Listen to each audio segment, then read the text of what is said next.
aussi. Voilà. C'est pas grave, je vais prendre autre chose pour vous montrer ça. Hop hop hop.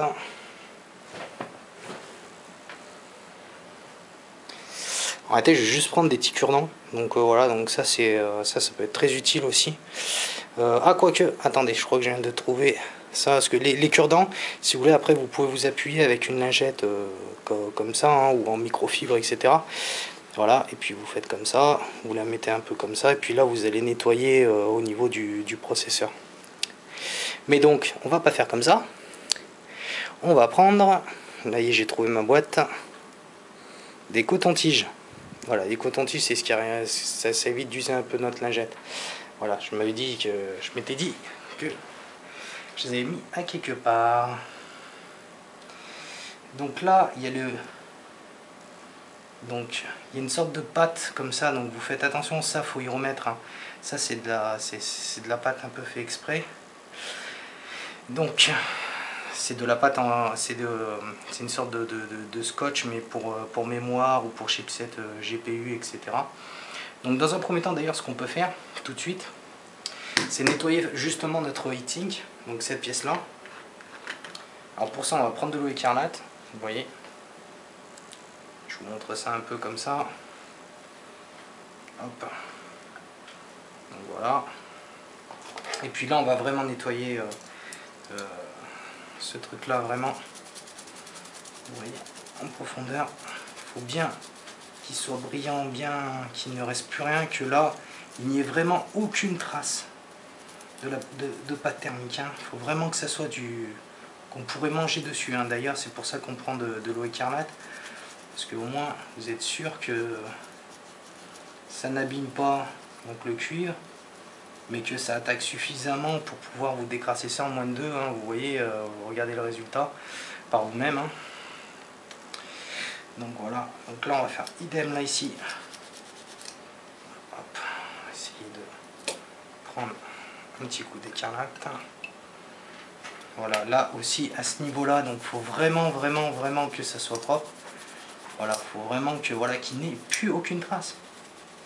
Il faut qu'il n'y ait plus aucun résidu. Et si vous voyez que ça persévère, vous prenez la brosse à dents, vous mettez un peu d'eau écarlate dessus et tac tac tac, vous frottez un peu dessus et vous allez voir, ça va vraiment bien y faire. Mais attention, hein, moi je vous montre comme ça, c'est histoire de bien vous montrer.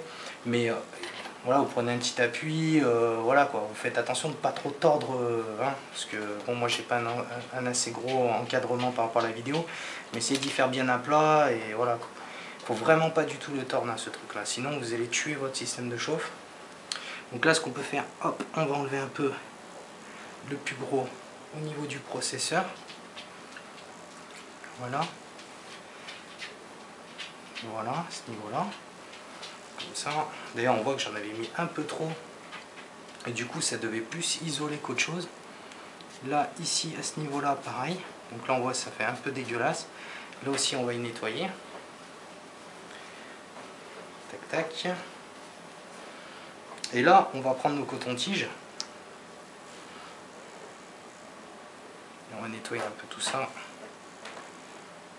Voilà, on va bien faire le tour. J'essaie de vous montrer en même temps. Tac. Histoire d'enlever les gros résidus là qu'on coulait un peu sur les côtés. Histoire de vraiment partir sur un truc vraiment propre. Donc voilà, ça. Hop.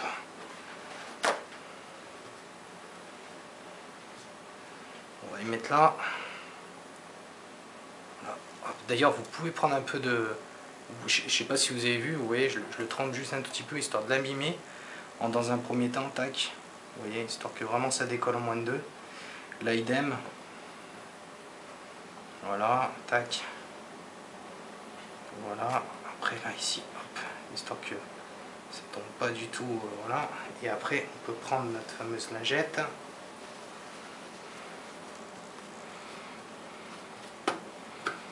Et vraiment le nettoyer nickel. Donc, c'est vrai, essayer de trouver des lingettes comme ça, elles sont pas mal. Hop, c'est des petites lingettes bleues. par exemple des lingettes pour nettoyer les écrans ou les trucs comme ça, hein, ça ira très bien. Évitez de prendre votre microfibre parce que vous risquez de trop accrocher et voilà. Voilà, une bonne lingette comme ça, oui, c'est assez résistant, c'est vraiment la perfection. Je ne sais pas si vous voyez un peu la matière, histoire que si un jour vous voyez ça un peu sur le marché. Donc voilà, ça s'achète, hein, normalement. Donc bon, ça s'achète à Carrefour ou les trucs comme ça. Donc voilà, hop, on nettoie. Vraiment, vraiment, en tout cas là, il faut vraiment que ce soit super bien nettoyé, hein. Prenez votre temps, hein. Vous n'êtes pas 3 minutes près, hein.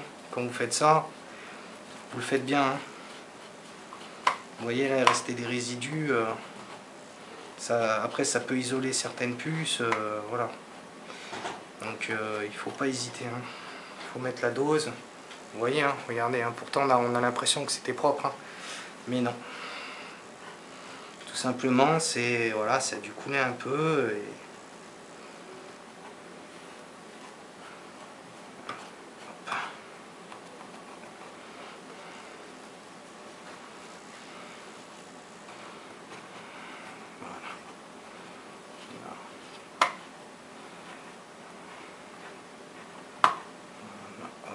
bien les nettoyer. Maintenant ça va s'enlever tout seul. Ouais, il faut quand même bien appuyer sur la carte mère. Voilà. Donc là c'est pareil, il faut vraiment que le pros soit bien. Voilà. Et donc maintenant on va passer au remontage. Donc voilà, donc là on a vu comment bien nettoyer. Après au niveau de...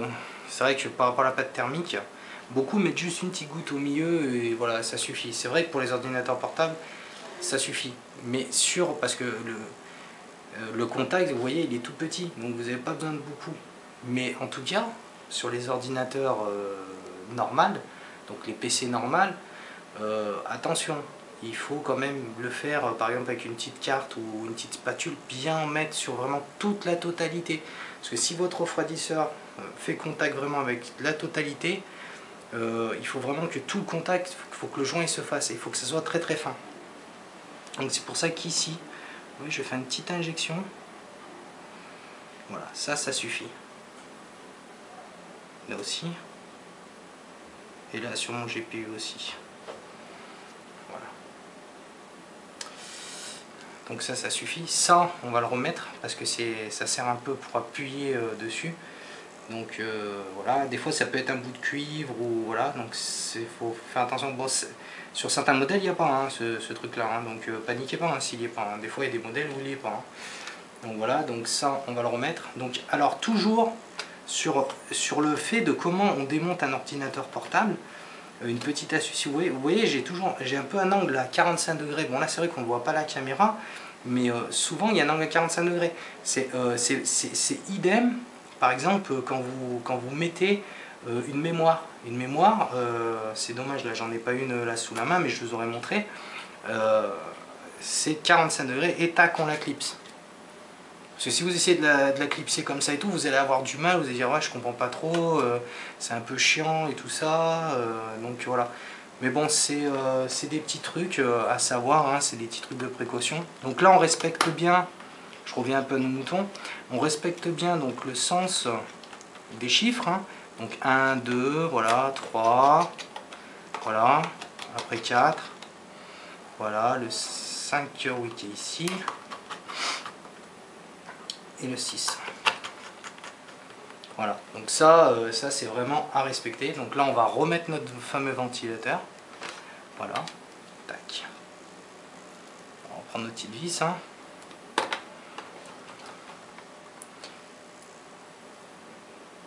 Il faut tout ça pour que vous tirez les meilleures performances et la meilleure longévité de vie de votre machine.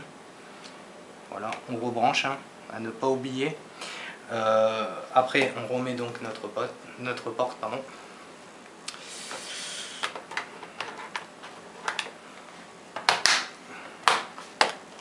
Voilà. Ici, celle-ci était beaucoup plus grande. Donc, elle est là. Celle-ci qui est légèrement plus courte. hop, qui elle est là. Voilà, donc là c'est fait, donc j'espère que ce tutoriel comment nettoyer son ordinateur portable va vous aider à vraiment entretenir convenablement votre ordinateur portable.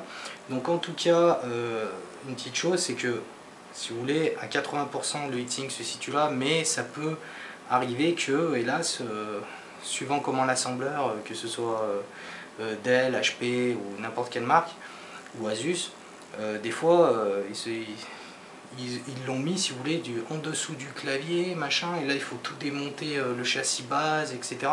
Donc ça, les saisies à un professionnel, à un vrai professionnel, d'y faire. Parce que honnêtement, si vous n'êtes qu'un amateur, ça risque d'être très difficile, parce que là il faut vraiment voir la méthodologie pour vraiment démonter un ordinateur portable de toutes pièces. Donc là il faut vraiment avoir une certaine méthode de travail, hein. Donc voilà, donc écoutez, c'était leboonordi.com, j'espère que ce tuto va vous aider donc bien à entretenir votre machine. Et puis je vous dis à tous à la prochaine.